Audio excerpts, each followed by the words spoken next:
Hello friends, ఈరోజు మనం చెన్నై నుంచి చెంగల్పట్టు వెళ్ళే దారిలో ఉండే తిరువరిశూలం అనే ప్రాంతంలో ఉండే దేవి కరుమారి అమ్మవారి ఆలయానికి వెళ్తున్నాము.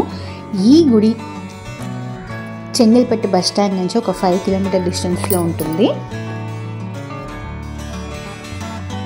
ఇక్కడ చూస్తే 51 అడుగులు ఎత్తున్న విశ్వరూప దర్శనం ఇస్తుంది అమ్మవారు. ఇంకా ఆ అమ్మవారికి పైన కోటి లింగాలతో కలిసిన ఒక శివలింగం, భారీ శివలింగం రాబోతుంది. దానికి కన్స్ట్రక్షన్ వర్క్స్ అన్ని కూడా జరుగుతున్నాయి. అంతేకాకుండా ఈ గుడి వెనకే 108 దివ్య దేశాలు కలిసిన ఒక వెంకటేశ్వర స్వామి గుడి ఉంది. ఆ గుడి గురించి ఆల్రెడీ మనం డిస్కస్ చేసుకున్నాము. మీరు ఆ వీడియో ఇంకా చూడలేదంటే డిస్క్రిప్షన్లో ఉన్న లింక్ని చెక్ చేయండి. అమ్మవారేమో 51 అడుగులు ఎత్తు, ఇంకా అమ్మవారి త్రిశూలం దాదాపు 32 అడుగులు ఎత్తు. చాలా భారీ స్వరూపాలన్నింటినీ కూడా మనం ఈ గుడిలో చూడగలుగుతాం. ఇంతేకాకుండా వారాహి అమ్మవారు, ప్రత్యంకరాదేవి, వనదుర్గాదేవి అందరి యొక్క భారీ స్వరూపాలు, విశ్వరూప దర్శనాన్ని మనం ఈ గుడిలో చూడబోతున్నాం. శక్తి దేవతలందరినీ కూడా ఒకే చోట దర్శించుకోబోతున్నాం కాబట్టి ఇది ఒక గుడి అని చెప్పడం కన్నా ఒక శక్తి నిలయం అని చెప్పచ్చు. 51 అడుగు ఎత్తున్న అమ్మవారి స్వరూపం దాదాపు 800 టన్నుల బరువు ఉన్న ఒకే రాయితో రూపొందించబడింది. అమ్మవారి విశ్వరూపాన్ని రూపొందించడం కోసం మాత్రం 6 సంవత్సరాలు పట్టిందంట. మేల్మరువత్తూర్ ఇంకా మేల్మలైనూర్ ఇటువంటి ప్రాంతాలకి దర్శనాలకు వచ్చేవారు, అంటే శక్తిపీఠాలు, శక్తి దేవతల్ని దర్శించుకునేకి వచ్చే వాళ్ళందరూ కూడా ఇక్కడ ఈ గుడిని దర్శించుకోవడం వాళ్ళ ఐటినరీలో ఉంచుకుంటారు. సో ఫస్ట్ మనం ఎంట్రన్స్ ఆర్చ్ నుంచి లోపలికి వచ్చిన తర్వాత ఎంట్రన్స్లో విఘ్నేశ్వరుడి యొక్క దర్శనం, విఘ్నేశ్వరుడిని దర్శించుకొని నెక్స్ట్ మనం లోపలికి వెళ్ళాల్సి ఉంటుంది. చోటైతే మాత్రం చాలా స్పేషియస్గా ఉంది గుడి. ఎక్కడా కూడా ఒక సఫకేషన్ ఒక ఫీల్ లేకుండా ఎంత క్రౌడ్ ఉన్నా కూడా ఈజీగా మేనేజ్ చేసేలా ఉంది. చాలా స్పేషియస్గా ఎంత విశాలంగా ఉందో చూసుకోండి. లోపలికి వస్తే భారీ త్రిశూలం 32 అడుగుల ఎత్తు. ఇంకా ఈ త్రిశూలానికి పసుపు కుంకుమ వేసి పూజ చేయాలనుకునే కదా ఆ మెట్ల ద్వారా పైకెక్కి మొక్కోవడం కానీ, పసుపు కుంకుమ ఇటువంటి పూజలు చేయడం కానీ చూడగలుగుతాం.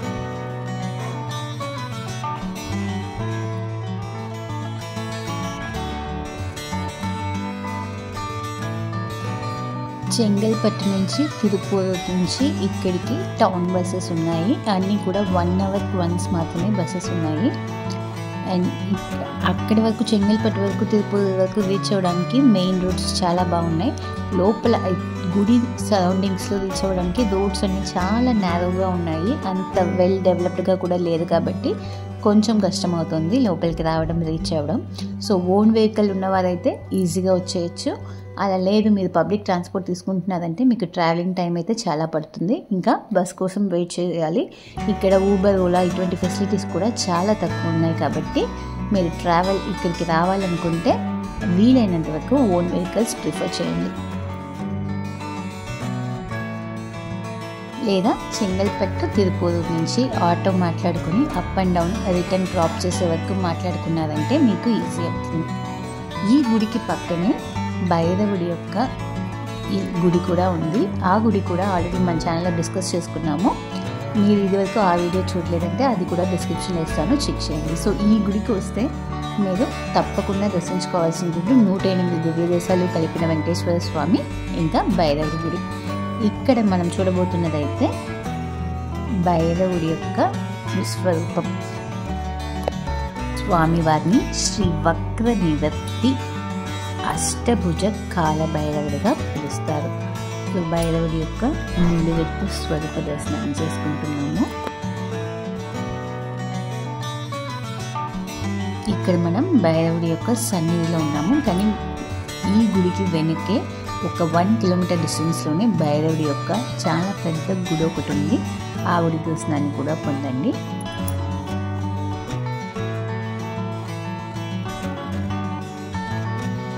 విఘ్నేశ్వరుని దర్శించుకున్నాము. ఆ తర్వాత భైరవుడి యొక్క దర్శనం అయిపోయింది. నెక్స్ట్ మనం లోపలికి వెళ్దాం. ఇక్కడ మనకి 8 నాగాలు, అష్టనాగాల్ని దర్శించుకునే భాగం కనిపిస్తుంది. ఇక్కడ మనం సర్వకర్య నాగ స్వరూపిణి అమ్మవారిని దర్శించుకోబోతున్నాం. ఇంకా అమ్మవారి యొక్క ప్రాంగణం సెంటర్లో ఉంటుంది. చుట్టూ కూడా అష్టనాగాలు సన్నిధులుగా ఉంటాయి. సో ఇక్కడ మనం వెళ్ళే దారిలో ఉన్న ఆ నాగాలన్నింటినీ కూడా దర్శించుకొని వెళ్తాం. ఇక్కడ చూసినట్లయితే మనకి వాసుకి, ఆదిశేషుడు అలా 8 నాగాలని పేర్లతో కూడా సన్నిధులు కనిపిస్తాయి. మీకు ఇప్పటికే కొంచెం అర్థమై ఉంటుంది అనుకుంటున్నాను. నేను ఇది గుడి కాదు, ఒక శక్తి నిలయం అని ఎందుకన్నాను. సో నార్మల్గా ఒక గుడి అంటే శివుడి గుడి కానీ లేదా విష్ణుమూర్తి గుడి కానీ వెళ్తే అక్కడ శాంతంగా ఉండే మూర్తుల్ని ఎక్కువగా చూడగలుగుతాం. ఇది అమ్మవారి యొక్క నిలయం కాబట్టి ఇక్కడ శక్తి యొక్క స్వరూపాలు ఎక్కువగా కనిపిస్తాయి.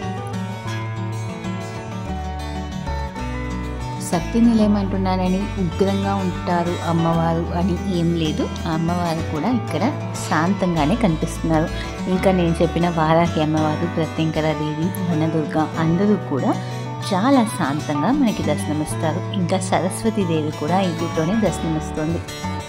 సో వీళ్ళందరినీ కూడా మనం నెక్స్ట్ దర్శించుకోబోతున్నాం. ఇప్పుడైతే అష్టనాగాల యొక్క దర్శనాన్ని చేసుకుంటూ అలా నాగస్వరూపిణి అమ్మవారి దర్శనం కోసం వెళ్తున్నాం.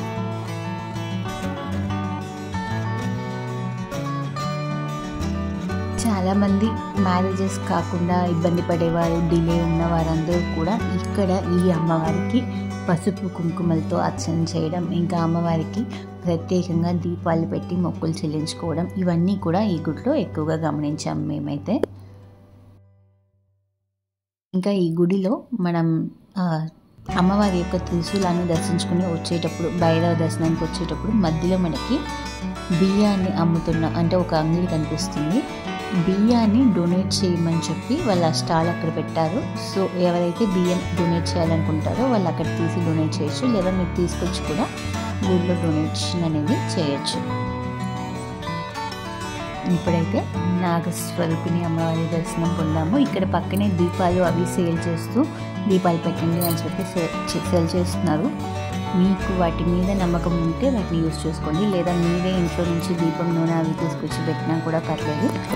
చాలా గుడ్లలో ఇప్పుడు ఎక్కువగా మనం చూసేది ఏంటంటే అమ్మవారి ప్రాంగణాలు లేదా నవగ్రహ ప్రాంగణాల ముందు దీపాలు పెట్టి చాలామంది ఫోర్స్ చేస్తుంటారు, పెట్టండి మంచిది పెట్టండి అని చెప్పి. సో అక్కడ బిజినెస్ టాక్టిక్స్ అనేది కూడా చాలా జరుగుతున్నాయి. సో మీకు ఏదైతే ఇది నేను చేయాలి అనిపిస్తుందో వాటిని మాత్రం చేస్తే సరిపోతుంది. ఈ మార్కెటింగ్ అండ్ బిజినెస్ స్ట్రాటజీస్కి మీరు పడిపోకుండా హుషారుగా ఉండండి. గుడి చూసారా ఎంత పెద్దదిగా ఉందో, అసలు ఏరియా ఎంత స్పేషియస్గా ఉందో. ఒక్కొక్క సన్నిధికి ఒక్కొక్క గుడికి ఉన్నంత దూరంగా ఉంది. సో మనం నెక్స్ట్ లోపలికి వెళ్ళే ముందు మనకి ఇక్కడ ఆ త్రిశూలం చాలామంది దర్శించుకుంటారని చెప్పాను కదా, అక్కడ చూసారంటే ఆ మెట్ల గున్న పైకి వచ్చి శూలానికి పసుపు కుంకుమ అటువంటివి పెట్టి మొక్కుని వస్తూ ఉంటారు. సో లోపలికి వస్తే ఇక్కడే మనకి బలిపీఠం, అమ్మవారి సింహవాహనం, ఇంకా శక్తి దేవతలు కనిపిస్తారు.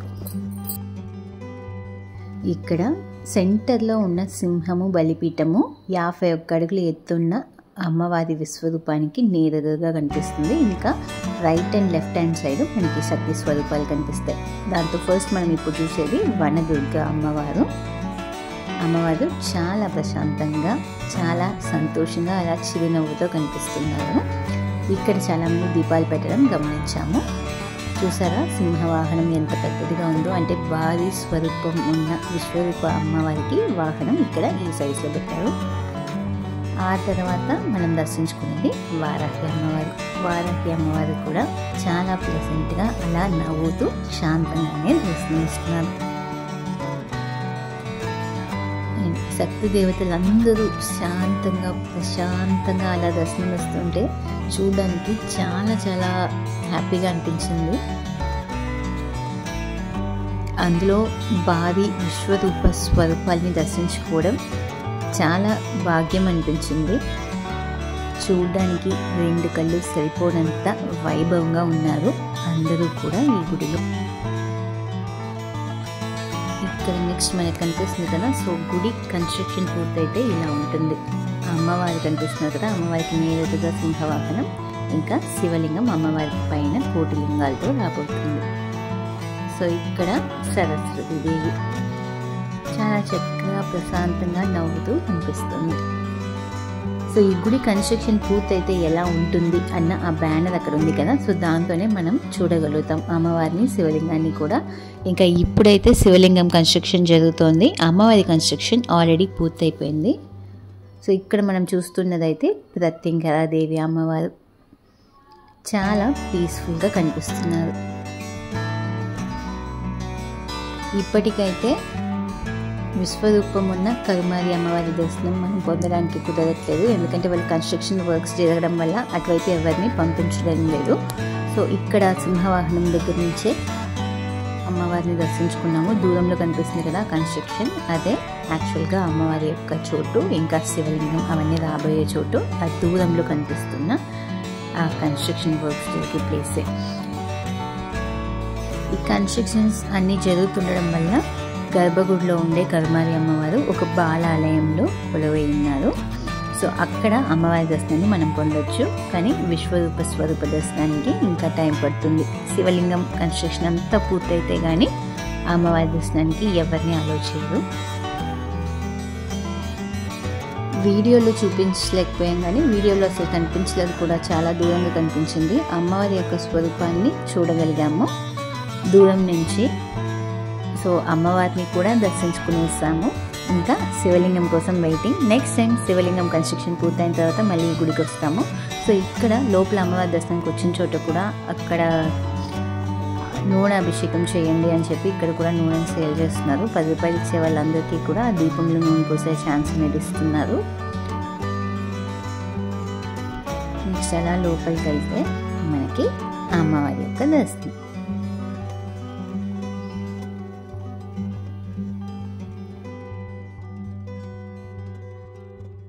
చూసారా గుడి ఎక్కడ మనం ఎంటర్ అయ్యాము, ఎంట్రన్స్ ఆర్చ్ ఎక్కడుంది, ఇంకా అమ్మవారి యొక్క గుడి ఎక్కడ ఉందని చెప్పి. సో చాలా చాలా స్పేషియస్గా ఉంది, ఎంతమంది వచ్చినా కూడా అకామిడేట్ అయ్యేలా ఉంది. అక్కడక్కడ మనకి హుండీలు పెట్టి ఇలా కన్స్ట్రక్షన్ వర్క్స్ జరుగుతున్నాయి, వాటికి మీ వల్ల అయినా సహాయం చేయండి అని చెప్పి డొనేషన్ కోసం హుండీస్ ఉంచారు, వాటిని చూడగలిగాము. ఇంకా నూనె అని చెప్పి, బియ్యం అని చెప్పి సేల్ చేస్తూ గుడికి డొనేట్ చేయండి అని చెప్పే స్టాల్స్ని కూడా చూసాము. ఇక్కడ అమ్మవారి దర్శనం అయిన తర్వాత నెక్స్ట్ అలా బయటకు వెళ్ళాలంటే అక్కడ మనకి యారో మార్క్స్ కనిపిస్తాయి, అంటే వెనకున్న దివ్య దేశాలన్నీ కలిసి ఒకే చోట కొలువైన విష్ణుమూర్తి గుడికి వెళ్ళే దారి అని చెప్పి యారో మార్క్స్ అవి కనిపిస్తాయి. సో ఆ గుడికి వెళ్ళాలనుకుంటే ఇలా కూడా వెళ్ళొచ్చు, ఇలా కాదు అంటే డైరెక్ట్గా మనం రోడ్ నుంచి ఎలా అయితే ఈ గుడికి వచ్చామో అలా ఇంకో దారి కూడా ఉంది. సో మీకు షార్టెస్ట్ అంటే ఈ గుడి నుంచి ఇలా వెనకెళ్ళి ఆ గుడి దర్శనాన్ని పొందడం చాలా ఈజీ అవుతుంది. సో ఇక్కడ క్యూ లైన్లో వెళ్తున్నాం కదా, ఆ క్యూ ఎండ్ అయ్యే సమయానికి, అంటే ఆ క్యూ ఎండ్ అయ్యి మనం నెక్స్ట్ విష్ణుమూర్తి దర్శనానికి వెళ్ళి ఆ గ్యాప్లో ఒక ఆయన కూర్చొని ఇలా అమ్మవారు గురించి మంత్రం చెప్పండి, నేను చెప్తాను, దాన్ని రిపీట్ చేయండి అని చెప్తారు. సో దాన్ని చెప్పిన తర్వాత మీ వల్ల వీలైన సహాయాన్ని ఈ గుడి యొక్క కన్స్ట్రక్షన్ కోసం మీరు చెల్లించండి అని చెప్పి అడుగుతారు. అది మ్యాండేటరీ కాదు, మీరు అనుకుంటే ఏదైనా ఇవ్వచ్చు, లేదా మీరు అది స్కిప్ చేసి వెళ్ళచ్చు. परमेश्वरी आदि परमेश्वरी अखिलांड कोड़ी ब्रह्मांड नायकी कलियुग देवता ओम श्री करुमारिये नमो नमः आये उन्नै नाड़ी वंदो एल्लोरुम नल्लारुक्कुम ताये आये ओम सति करुमारी இந்த அம்பாள் ஒரே கல்லால் செய்யப்பட்டதா என்று கூறுகிறார். இந்த அம்பாளுக்கு மேல உள்கோடு சிவலிங்கம் வச்சு அடைக்கப்படுறாங்க.